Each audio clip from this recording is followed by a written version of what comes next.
जो हो रहा है गलत हो रहा है, लेकिन जो पॉलिटिकल स्टेटमेंट दे रहे हैं वो मुझे बताएं, वैक्सीनेशन के टाइम पे इनके नेताओं ने क्या कहा था?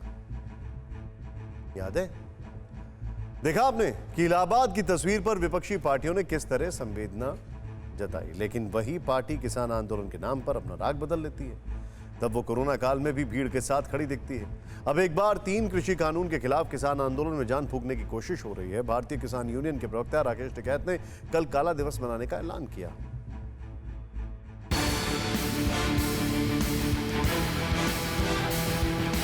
ब्लैक डे घोषित है कल, उसको बनाएंगे, काले झंडे लगाएंगे, सरकार का पुतला फूंकेंगे।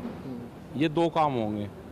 भीड़ इकट्ठी ज़्यादा नहीं होगी कहीं पे भी, और ये है कि कोविड की गाइडलाइन का पालन करते हो WHO वाली।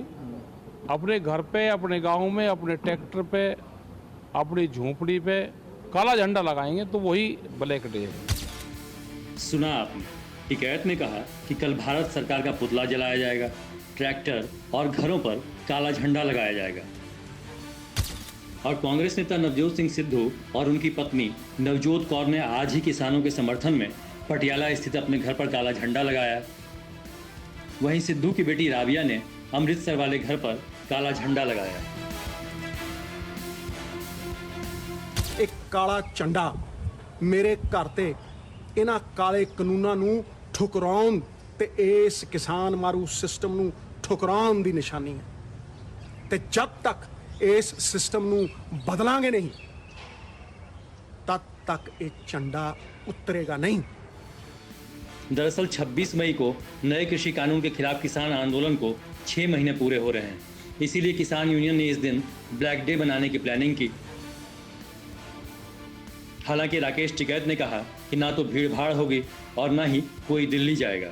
हालांकि दिल्ली पुलिस ने इसके लिए बॉर्डर पर तैयारी पूरी कर ली है। हमारे पुलिस की व्यवस्था तमाम बॉर्डर्स पर पहले से ही लगी हुई है।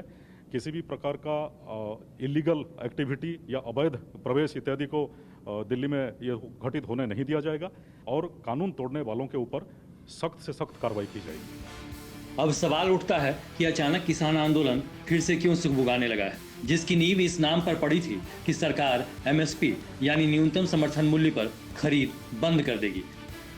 जबकि इस बार जो पंजाब से रिपोर्ट आ रही है उसके मुताबिक रबी की फसल भी बम्पर हुई है और सरकार ने रिकॉर्ड तोड़ खरीद भी की है और किसान बिचौलियों से मुक्त होने लगे हैं। पंजाब में 14 मई 2021 को समाप्त हुए गेहूं खरीद सत्र में MSP यानी 1975 रुपये प्रति क्विंटल पर खरीद हुई। इस दौरान किसानों से 132 लाख टन गेहूं की खरीद की गई। गेहूं खरीद की ये मात्रा राज्य सरकार द्वारा निर्धारित लक्ष्य से 2 लाख टन अधिक है। जहां पिछले साल 8,80,000 किसानों ने MSP पर गेहूं की बिक्री की थी, वहीं इस साल ये संख्या बढ़कर 9 लाख हो गई। सबसे बड़ी बात ये रही कि पंजाब के इतिहास में ये पहली बार हुआ जब बिचौलियों आढ़तियों को बाईपास करते हुए सरकार ने 23,000 करोड़ रुपए का भुगतान सीधे किसानों के बैंक खातों में किया। नए कानून के मुताबिक सरकार ने किसानों को अनाज खरीद नामक पोर्टल पर रजिस्टर किया और पंजाब देश का पहला राज्य बन गया है जहां किसानों के कृषि उत्पादन संबंधी विवरण सरकार के डिजिटल लॉकर में रखा गया है।